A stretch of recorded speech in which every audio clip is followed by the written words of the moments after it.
অগ্রগতি এবং আপডেট নিয়ে আমাদের সঙ্গে যুক্ত হয়েছেন জনাব সালাউদ্দিন চৌধুরী, গার্মেন্টস মালিক ও সদস্য বিজিএমএ। জনাব সালাউদ্দিন চৌধুরী, আপনি আমাকে নিশ্চয়ই শুনছেন এবং আপনি শুনছিলেন যে আমরা আলোচনা করছিলাম এই যে বিজিএমএর সঙ্গে চীনা প্রতিনিধি দলের যে বৈঠক, সেই বৈঠকে আসলে আপনাদের পক্ষ থেকে কি কি উঠে আসলো এবং চীন কিভাবে আসলে আপনাদের যে নানা ধরনের ইতিবাচক উদ্যোগ নিয়ে তারা উচ্ছ্বসিত প্রশংসা করলো, সেটির বিশ্লেষণ এবং আপনার সার্বিক অগ্রগতি নিয়ে যদি একটু বলেন। চীন আমাদের আসলে মেজর ডেভেলপমেন্ট পার্টনার, শুধু ব্যবসায়িক পার্টনার আমি বলবো না, আমাদের মেজর ডেভেলপমেন্ট পার্টনার। আমার নিজেরও চায়না আমার বিগেস্ট পার্টনার। অপো মোবাইল যে প্ল্যান্ট বাংলাদেশে, সেটা আমার সাথেই আমার এখানে তারা স্থাপন করেছে, অপো মোবাইল যেটা বেনলি ইলেকট্রনিক। সো চায়নার সাথে আমাদের যে সম্পর্ক, এটা আসলে স্বাধীনতা থেকেই শুরু হয়েছে সম্পর্কটা। আমাদের যে ডেভেলপমেন্ট, সেটা একটা বড় ভূমিকা রেখেছে চায়না। আর আমাদের আজকে এই যে মাননীয় প্রধানমন্ত্রী, আপনারা জানেন যে বৃষ্টির মতো চুক্তি স্বাক্ষর করেছেন, অধিকাংশই আমাদের যে চায়নার সাথে ব্যবসায় কিভাবে বাড়ানো যায়, বিনিয়োগ কিভাবে বাড়ানো যায়।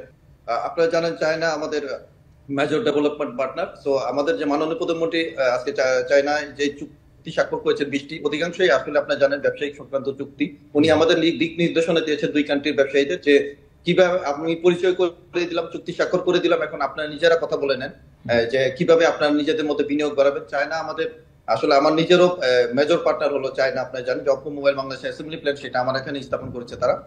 তো চায়নার যে পরিবেশ, আমরা যেটা জানি যে তারা কিন্তু যেটা চায়, আমাদের এখানে কর্ম পরিবেশ সকল কিছু ওয়ান স্টপ সার্ভিস।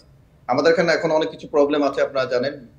আমাদের অনেক কিছু দীর্ঘমেয়াদী পোর্টে বা এনবিআর এর বিভিন্ন কিছু নীতিমালা আছে, তারা নতুন কিছু নীতিমালা তারা রিল্যাক্স করে, কিন্তু পরবর্তী বছরই সেইগুলো আবার উঠিয়ে নেওয়া হয়। এই জিনিসগুলো নিয়ে তারা আসলে একটু বিরক্ত। সো আমরা আশা করি যে হয়তো আমাদের মাননীয় প্রধানমন্ত্রী গেছেন, চায়না প্রধানমন্ত্রীর সাথে ওনার বৈঠক হবে এবং দুই দেশের ব্যবসায়ীরা বসছেন।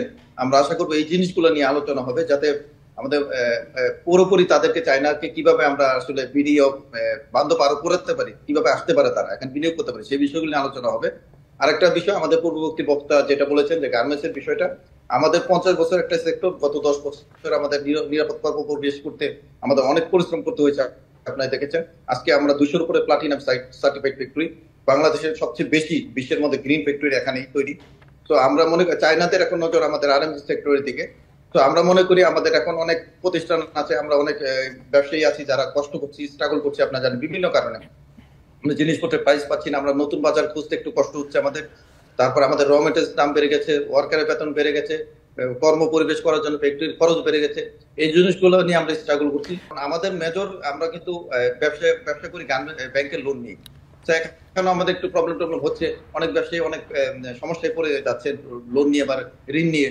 তো আমরা মনে করি যে এটা একটা পারফেক্ট সময়, আমরা যদি তাদের উদ্বুদ্ধ করতে পারি চায়না ব্যবসায়ীদের যে আপনারা বাংলাদেশে আসেন, আমাদের গার্মেন্টস সেক্টর এখন নিরাপদ, এখানে আমাদের সাথে বিনিয়োগ করেন, তাহলে আমরা মনে করি যে আমাদের যে আরএমজি সেক্টর যে ভবিষ্যৎ বলা হচ্ছে, ভবিষ্যতে সেটা আরো বেশি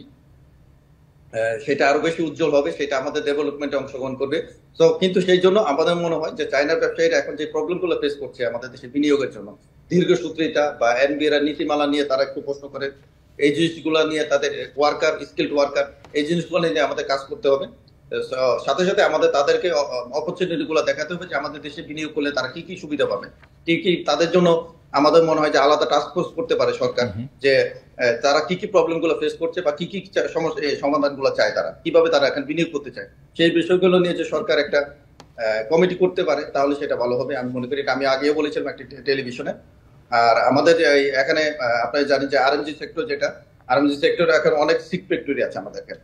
তারা যদি এখানে আসে, তারা যদি যৌথভাবে এই সিক ফ্যাক্টরি গুলোতে বিনিয়োগ করে, তাহলে আমরা মনে করি আমাদের এক্সপোর্ট আরো অনেক বাড়বে। পাশাপাশি এক্সপোর্টের পাশাপাশি তারা কিন্তু আমাদের একটা মেজর বাজারও হতে পারে। আপনারা জানেন ইউরোপ আমেরিকায় আমরা কিন্তু অনেক বছর, আমাদের 50 বছর হয়ে গেছে সেক্টর উপরে হয়ে গেছে, আমরা করছি। সেখানে কিন্তু আমাদের এখন আমরা আগের মতো যে রেসপন্স, সেটা কিন্তু পাচ্ছি না আমাদের। আপনারা জানেন সবকিছু খরচ বেড়ে গেছে, কিন্তু আমাদের কিন্তু প্রাইস তারা বাড়ায়নি। তো আমরা মনে করি আমাদের নতুন যে বৃহৎ বাজার, সেটা হতে পারে চায়না।